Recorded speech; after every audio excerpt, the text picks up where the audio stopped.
Boa noite a todos, boa noite a todas. São 19h31.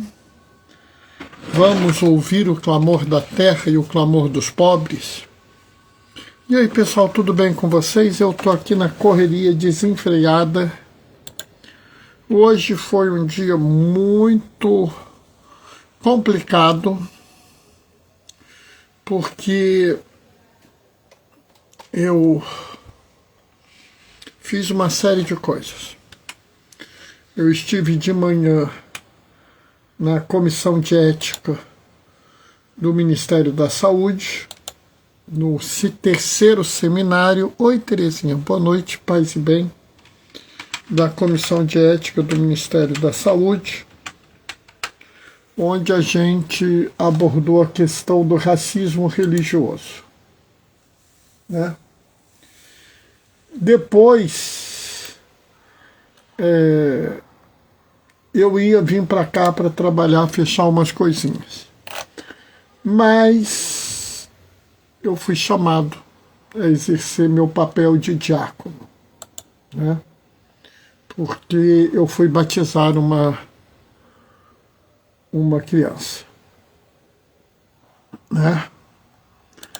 E aí, depois que eu batizei a criança, eu vim para cá, mas aí eu já estava na hora de fazer academia, né? Aí eu voltei, vim fazer a live, né? Depois da live, quero ver se termino de preparar a aula ou se eu vou descansar, porque ninguém é de ferro, né? Nessas confusões eu tô com um problema de... Não esconde ninguém, né? Tô com a confusão porque o WhatsApp resolveu limitar o número de mensagens que eu posso mandar por lista. Eu vou dar uma solução para isso, mas já viu, né? Tem que ficar resolvendo. Mas eu vou dar um jeito. De alguma forma eu vou resolver isso. Mas a gente chega lá. Com essa confusão não li o Evangelho. Então vai ser tudo de surpresa hoje. Ontem não teve live porque eu fui ver o Evangelho da Revolução. Foi o primeiro longa-metragem sobre a teologia da libertação na América Latina. Vou dizer que foi um filme muito bom, gostei muito do filme. Filme, assim, muito interessante. E, assim, um filme de personagens, de pessoas, né? O diretor do filme, ele... Oi, Gracinha, boa noite, paz e bem. Ele é um belga que vive no Brasil, que vem ao Brasil com frequência. Então ele fala um português com certo sotaque, mas fala bem. E ele fala, né, que ele foi criado em igreja católica, em colégio católico, mas ele perdeu a fé, mas ele se encanta pela América Latina e ele resolve falar sobre a teologia da libertação na América Latina. E é um filme muito interessante porque ele vai contando as histórias a partir de pessoas e de questões, né? E ele entrevista uma série de pessoas. Então, por exemplo, você vai entender El Salvador, você vai entender por que Dom Oscar Romero é uma pessoa tão importante e por que ele é santo. Você vai entender a Frente Sandinista da Libertação da Nicarágua.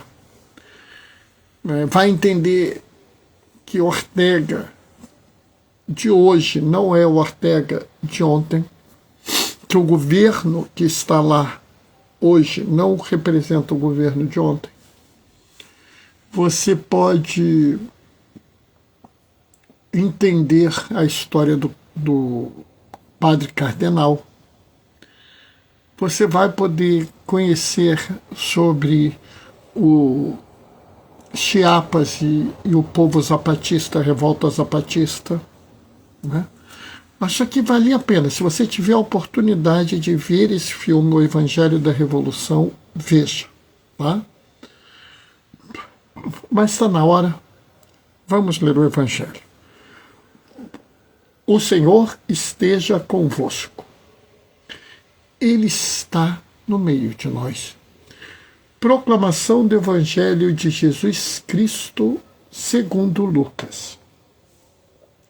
Naquele tempo disse Jesus aos seus discípulos: quando virdes Jerusalém cercada de exércitos, ficais sabendo que a sua destruição está próxima. Então, os que estiverem na Judéia devem fugir para as montanhas, e os que estiverem no meio da cidade devem afastar-se. Os que estiverem no campo, não entrem na cidade, pois estes são dias de vingança, para que se cumpra o que dizem as Escrituras.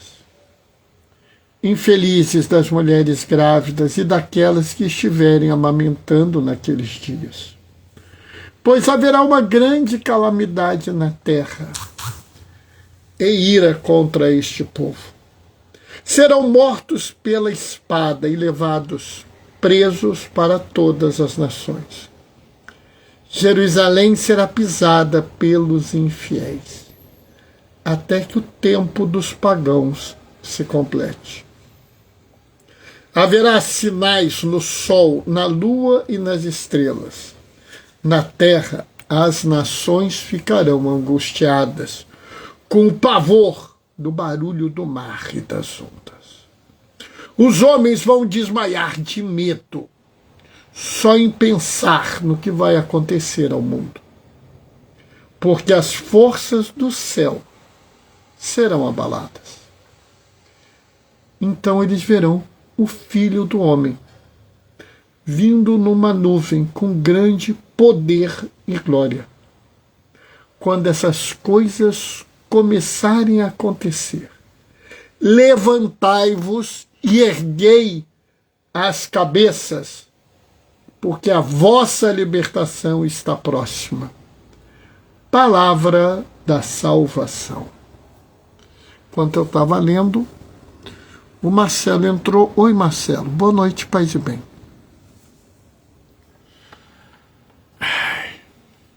Impressionante.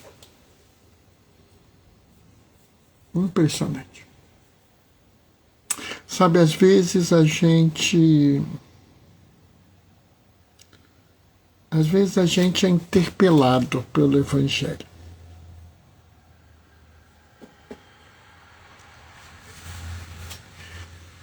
Ontem, como eu falei, eu fui ver o Evangelho da Revolução. E fala sobre a história da teologia da libertação, e muitos que estavam lá tinham um certo sentimento de derrota, como se a teologia da libertação tivesse fracassado. Mais que isso até.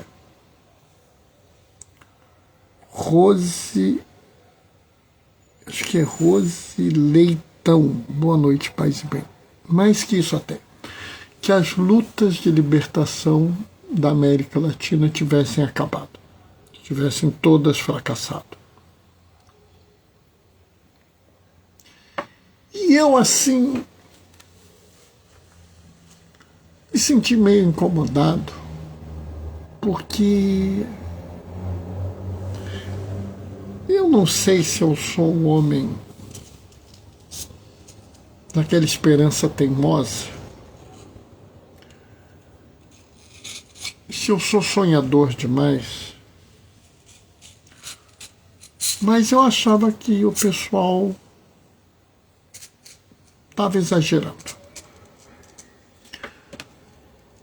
E assim, algumas coisas me chamaram a atenção, né? Por exemplo, na sessão, sentado perto da gente, estava a Marina do MST. E mostrou o primeiro acampamento do MST. E o padre, que estava lá com o MST, Bernardo, o padre está com o MST. Ih, pessoal, olha, deixa eu avisar vocês. O MST surgiu dentro da igreja, tá? O MST e o MPA, né, o Movimento dos Trabalhadores Sem Terra e o Movimento dos Pequenos Agricultores, eles surgem dentro da igreja, né, junto com a Comissão Pastoral da Terra. Tá? Não pensem que é diferente. E antes que o Huguinho Inquisidor comece a querer acender a fogueira para me queimar, eu quero lembrar a vocês que a reforma agrária é considerada essencial pela doutrina social da igreja. E antes que alguém queira reclamar de alguma coisa, vá ler Deuteronômio capítulo 15, versículo 1. Não haverá pobres entre vós, porque a terra que vos dei é terra de herança. Os bens que existem no mundo são herança de todos nós. A reforma agrária é uma pauta defendida pela igreja. Quem te disser o contrário está mentindo. Ah, Bernardo, mas a propriedade privada é sagrada. A propriedade privada nunca foi um bem objetivo da igreja. Ele é um bem subjetivo, ele é um bem secundário. Inclusive, a igreja sempre defendeu que a propriedade privada tem que ter uma função social, senão ela é iníqua. E se vocês acham que eu estou viajando, vocês peguem o documento do Papa João Paulo II, Solicitudo Res Socialis, onde ele diz que o direito de ser é superior ao direito de ter. Então a propriedade privada é um bem secundário para a igreja. Não é um bem objetivo. E lá mostra o padre, né, que está no acampamento e diz assim: eu estou trazendo para vocês uma notícia de esperança. A primeira criança que nasceu nesse assentamento... Oi, Sandra. Boa noite, paz e bem. A primeira criança que nasceu nesse assentamento. E a criança era uma gracinha. E a Marina vira para mim e para minha esposa e fala assim: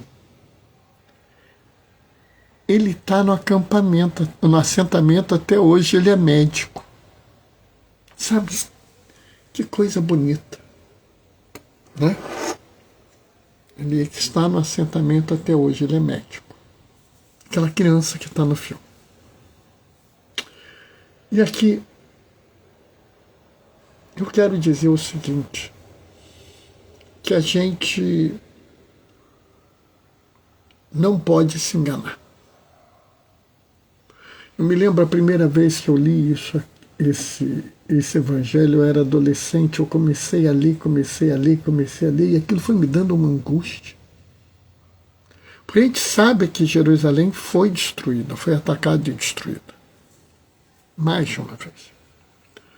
Mas a gente sabe que o texto é também um texto de futuro. E eu fiquei pensando, meu Deus, será que isso vai acontecer? Será que isso vai surgir contra nós? Será que isso vai se levantar? Porque eu ainda era bobo, ainda achava que a gente teria um triunfo terreno, um triunfo de poder, um triunfo de milhares de pessoas seriam católicas e nós iríamos mudar o mundo porque seríamos milhões. Eu comecei a ler esse texto e foi me dando uma angústia. E aí chegou no penúltimo versículo dele. Né? Então eles verão o Filho do Homem vindo numa nuvem com grande poder e glória. Aí eu olhei assim, mas peraí. Nós está narrando a destruição total de Jerusalém, ou seja, a destruição total da igreja, porque a gente tem que pensar que ele está falando de Jerusalém terrestre, mas a gente tem que entender Jerusalém celeste, que é a comunidade de fé. Agora ele está falando que Jesus vem em poder e glória. Está falando do fim do mundo, quando o Senhor voltar e tudo acabar, deve ser isso. Quando essas coisas começarem a acontecer, levantai-vos e erguei a cabeça, porque vossa libertação está próxima. E eu estava falando que as pessoas, quando terminaram de ver o filme, havia muitas pessoas com uma sensação de derrota. E a última frase do filme era justamente isso. Uma frase de Dom Pedro Casaldaglia: somos soldados derrotados de uma causa invencível. E aí, eu disse para vocês, eu não tive tempo de ler o Evangelho, e agora eu leio esse Evangelho, que termina com isso: quando essas coisas acontecerem, olha bem, levantai-vos e erguei a cabeça. Sabe, pessoal, a gente tem que aprender isso. Eu não estou dizendo que a gente tem que ser poliana, não. Se lembra de Poliana? Quem é um pouquinho mais velho se lembra da Poliana, né? Que Poliana, tudo era bom, tudo estava ótimo, tudo estava lindo, né? Não, eu não estou dizendo que está tudo lindo, não. Eu não estou dizendo que está tudo fácil. Eu estou dizendo que a gente tem que ter a esperança. Não é o otimismo irresponsável, não é uma visão de utopia ensandecida, não é uma falta de percepção dos problemas do mundo, não. Mas também não é uma visão do mundo onde nós acreditamos numa derrota. Sabe, a gente tem que tomar cuidado para a gente não cair nas estruturas do pensamento do mundo. E aqui mundo eu estou falando como conceito daquele mundo que se afasta do plano de salvação. Na Dilexite, Papa Leão XIV coloca uma frase que eu gostei muito, que diz assim: porque as pessoas não acreditam na meritocracia, porque elas só reconhecem um tipo de mérito. Não reconhece os méritos.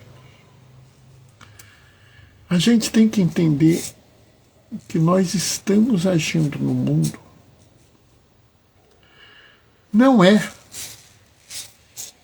para ganhar o mundo na lógica do mundo. Não é para vencer o mundo na lógica do mundo. Dom Oscar Romero queria El Salvador livre, onde a Guarda Nacional parasse de matar as pessoas. Uma das catequistas falou que na época que ela era catequista, se alguém fosse encontrado com a Bíblia e o livro dos Cânticos, era morto. Os catequistas eram mortos. Né? As pessoas falam de perseguição isso, perseguição aquilo. Imagina um país onde você ser encontrado na sua casa com uma Bíblia, você era morto. Onde os soldados se vangloriavam quando matavam um padre. E nessa realidade que Dom Oscar Romero, arcebispo de El Salvador, levantou a sua voz contra o regime. E é muito gozado que a moça entrevistada fala assim: nós tínhamos certeza que eles não iam fazer nada com Dom Oscar Romero. Mataram ele. E no dia do enterro teve um massacre. Sabe, pessoal, aos olhos do mundo, Dom Oscar perdeu. Para muitos que estavam ali naquele momento, era uma derrota.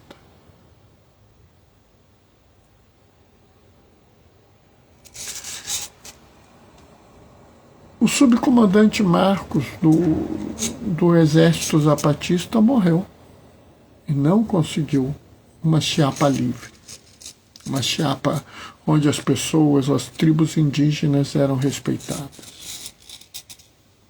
Aos olhos do mundo, ele fracassou. Sabe, eu me lembro quando eu era garoto que a gente fez a campanha das diretas já. Eu estava fazendo crisma naquela época. E eu ia toda a aula da crisma, eu ia com a minha camisa amarela. E a gente perdeu aquela votação.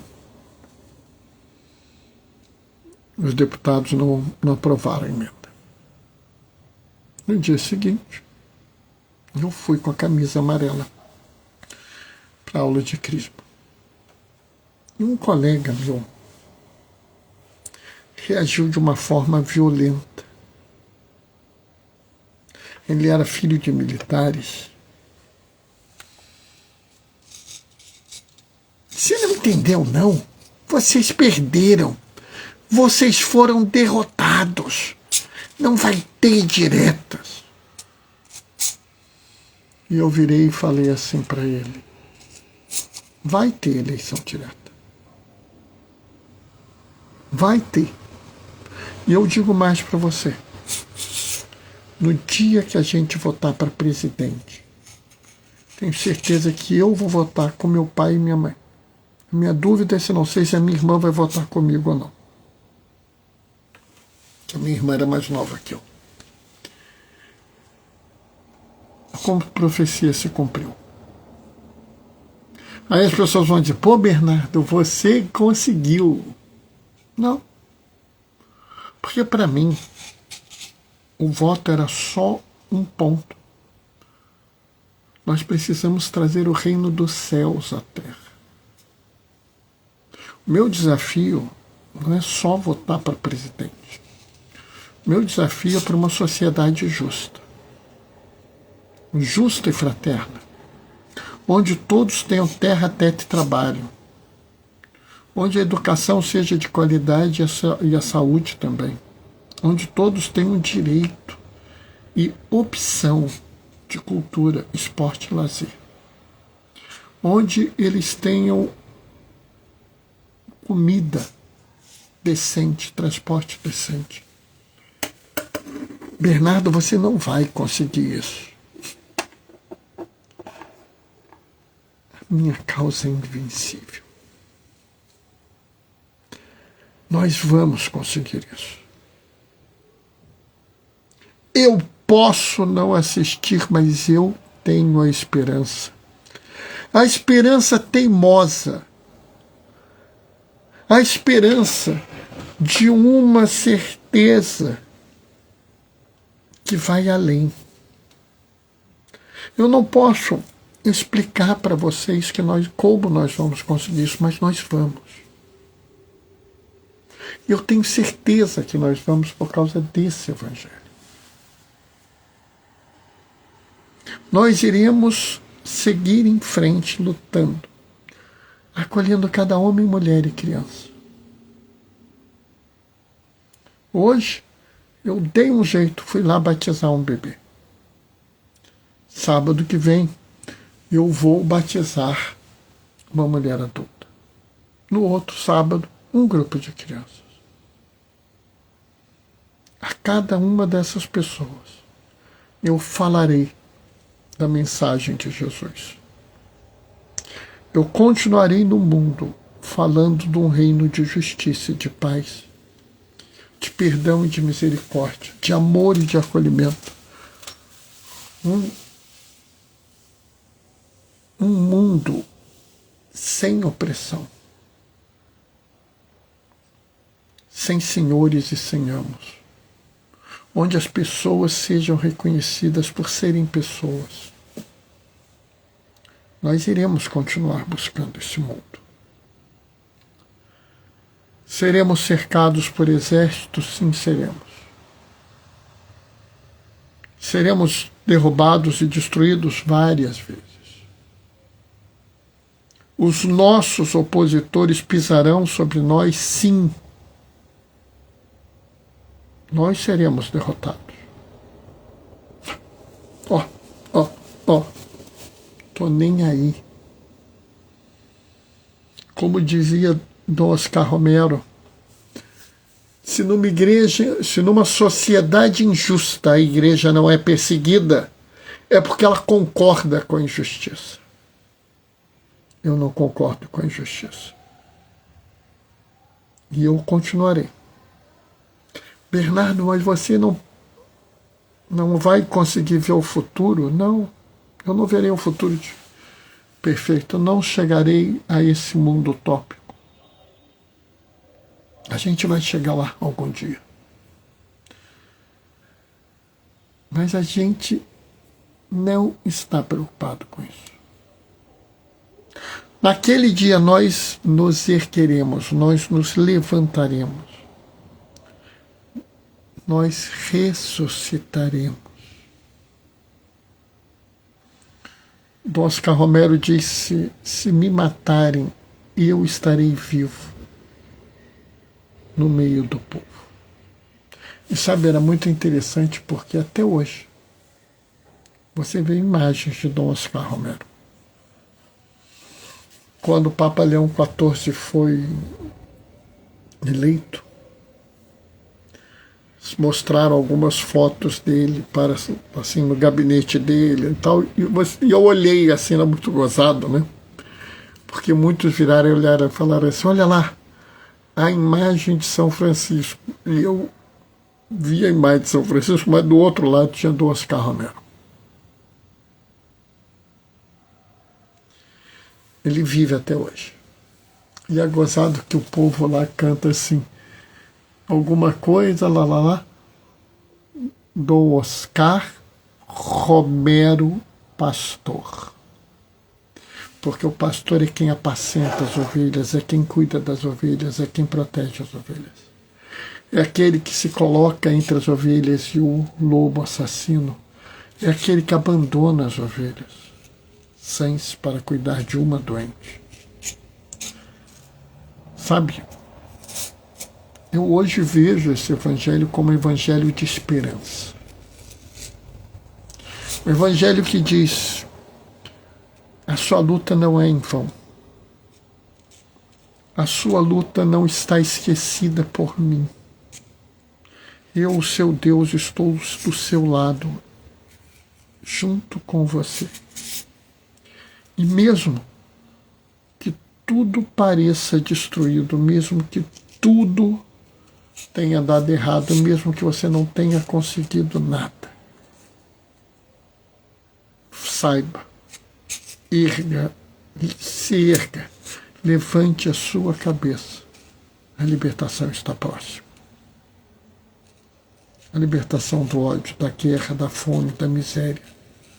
Bernardo, que isso tem a ver com o reino de Deus? Horas? O que é o reino de Deus se não a justiça divina? O que é o reino de Deus a não ser a plenificação da dignidade do ser humano? Entendam bem, ninguém salva uma alma se não salvar um corpo. Ninguém consegue a justiça divina se não passar pela justiça humana. E ninguém louva perfeitamente a Deus se não amar ao máximo nós, os seus filhos. Por incrível que pareça, por mais estranho que seja, essa não é uma mensagem de medo ou de dor, e sim uma mensagem de vitória e esperança. Amém? Essa foi a reflexão de hoje, 20h02. Tenho que encerrar. Amanhã não tem live, sexta-feira não tem live, sábado vai ter live. Sábado vai ser outro dia. Amanhã, por exemplo, eu tenho aula para dar o dia inteiro. Sábado eu tenho aula para dar o dia inteiro. Eu nem sei o que eu vou fazer esse fim de semana, ainda mais porque eu estou com dificuldade de passar as minhas homilias. Eu não sei o que eu vou fazer amanhã, tá? Sandra tá mandando um amém, sinal que ela gostou. Terezinha tá mandando um amém, sinal que ela gostou. Que bom, obrigado. Então vai ser um fim de semana meio tumultuado, mas sábado eu farei live, tá? Bom, vou me despedir deixando a minha bênção. O Senhor esteja convosco, Ele está no meio de nós. Por intercessão de Oscar Romero, desça sobre vós e permaneça para sempre a bênção do Deus Todo-Poderoso no amor, aquele que é Pai, Filho e Espírito Santo. Sábado a gente se vê. Até lá. Beijos e bênçãos. Tchau, tchau.